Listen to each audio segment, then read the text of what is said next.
মধ্যপ্রাচ্যে বাড়ছে উত্তেজনা। জামকারান মসজিদের গম্বুজে লাল পতাকা উত্তোলন, প্রতিশোধের বার্তা ইরানের। খামেনির রক্তের বদলা নেবে ইরান। ইরানও পাল্টা প্রত্যাঘাত করতে শুরু করে। কোম শহর থেকে কড়া বার্তা দিয়েছে তেহরান। মধ্যপ্রাচ্যে সেখানে উত্তেজনার পারদ ক্রমশই বাড়ছে, কারণ আয়াতুল্লাহ খামেনি তার মৃত্যুর ঘটনার পরেই ইরান কি ফের প্রতিশোধ নেবে? কারণ জামকারান মসজিদের গম্বুজে সেখানে লাল পতাকা উঠছে এবং প্রতিশোধের বার্তা দিচ্ছে কি ইরান? কারণ আয়াতুল্লাহ খামেনি সেদেশের সর্বোচ্চ ধর্মীয় নেতা, তার মৃত্যুর পরেই তার হত্যার বদলা নিতে এই মুহূর্তে মরিয়া হয়ে উঠেছে ইরান। ইরানও পাল্টা প্রত্যাঘাত হানতে শুরু করেছে এবং সেখানেই জামকারান মসজিদের গম্বুজে সেখানে যে লাল পতাকা উত্তোলন করা হয়েছে সেই ছবি মুহূর্তে রাখছি আপনাদের সামনে। তাহলে এরপর ইরানের পরবর্তী পদক্ষেপ কি হবে? ইরান কি আরো বড় হামলার প্রস্তুতি নেবে? ইরান এরপর ঠিক কি কৌশল অবলম্বন করে? সেক্ষেত্রে অবশ্যই গোটা বিশ্বের সেদিকে নজর রয়েছে, কারণ সেদেশের সর্বোচ্চ ধর্মীয় নেতা আয়াতুল্লাহ খামেনি তার মৃত্যুর ঘটনা ঘটেছে এবং সেখানে সেই দেশ চালানোর জন্য 3 সদস্যের কাউন্সিল গঠন করা হয়েছে। তারা এই মুহূর্তে ইরানের যাবতীয় সিদ্ধান্ত নেবেন। কিন্তু এখানেই যে প্রশ্ন উঠছে যে ইরানের এই যে ভয়াবহ পরিস্থিতি তৈরি হয়েছে, তাতেই কি ইরান থেমে থাকবে, নাকি ইরান আরো বড় হামলার প্রস্তুতি নেবে? এরপর ইরানের ঠিক কি পদক্ষেপ হতে পারে? প্রতিশোধের নেবে কিনা ইরান? এবং সেক্ষেত্রে গোটা বিশ্বই কিন্তু সেদিকেই নজর রাখছে, কারণ জামকারান মসজিদের গম্বুজে সেখানেই লাল পতাকা উত্তোলন করা হয়েছে। আর সেখানেই এই আশঙ্কাই করা হচ্ছে যে এরপর হয়তো ইরান আরো বড় পদক্ষেপ নিতে পারে, আরো বড় কোনো হামলার প্রস্তুতি তারা চালাতে পারে। কোম শহর থেকে তেহরান তারা কড়া বার্তা দিয়েছে।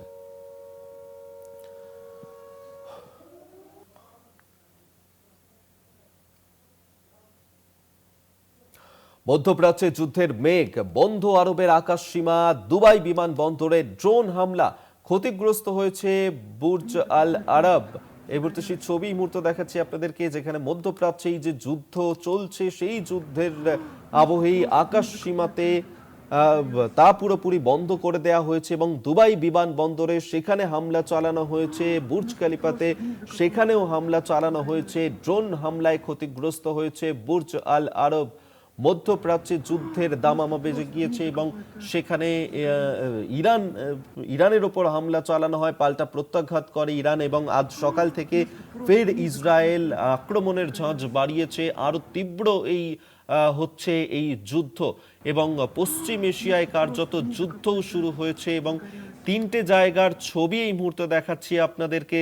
3টে জায়গার ছবি রাখছি যেখানে এই ইরানের ওপর যে হামলা চালানো হয়, পাশাপাশি ইরান পাল্টা প্রত্যাঘাত হানে দুবাই বিমানবন্দরে বুর্জ খলিফাতে, সেখানে এই যে অভিঘাত হানে এবং সেই ছবিও এই মুহূর্তে আপনাদের সামনে রাখছি। দুবাই বিমানবন্দরেও হামলা চালানো হয়েছে, ড্রোন হামলায় ক্ষতিগ্রস্ত হয়েছে বুর্জ আল আরব। পাশাপাশি ইরানও যে সমস্ত পশ্চিম এশিয়ার যে বাকি দেশগুলো রয়েছে সেখানে যে মার্কিন ঘাঁটি রয়েছে, সেই মার্কিন ঘাঁটি লক্ষ্য করেই হামলা চালাতে শুরু করেছে। তারই পাল্টা প্রত্যাঘাত হেনেছে ইসরায়েলও। আজকে পরপর বেশ কয়েকটা বিস্ফোরণ হার্ট অফ দ্য সিটি তেহরানে, ইরানের রাজধানী তেহরানে, সেখানে এই হামলা চালানো হয়েছে, যার কারণে মধ্যপ্রাচ্যে যুদ্ধের মেঘ কিন্তু আরোই ঘনীভূত হচ্ছে এবং এই যুদ্ধের তীব্রতা আরোই বেড়ে চলেছে।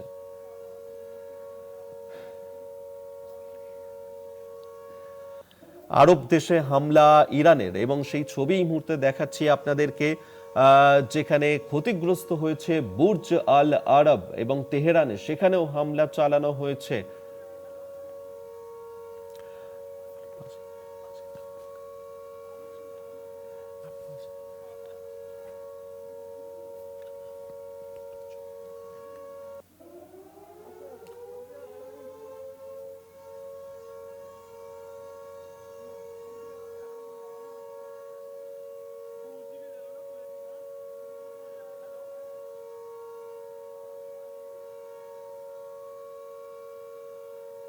ছবি এই মুহূর্তে দেখাচ্ছি আপনাদেরকে, যেখানে এই হামলা চালানো হয়েছে তেহরানে, ইরানের ওপর যে হামলা চালানো হয়েছে তেহরানে আজ সকাল থেকেই পরপরই বিস্ফোরণের ঘটনা ঘটে। অন্যদিকে দুবাইতে সেখানেও এই যে হামলা চালানো হয়েছে সেই ছবিও রাখছি আপনাদের সামনে। এবং এই যে যুদ্ধ পরিস্থিতি, সেই যুদ্ধ পরিস্থিতির আঁচ কিন্তু ক্রমশই বাড়ছে, কারণ ডোনাল্ড ট্রাম্প তিনি এর আগেই হুঁশিয়ারি দিয়েছিলেন যে আগামী এক সপ্তাহ ধরে পরপর বিস্ফোরণ চালানো হবে ইরানের বুকে।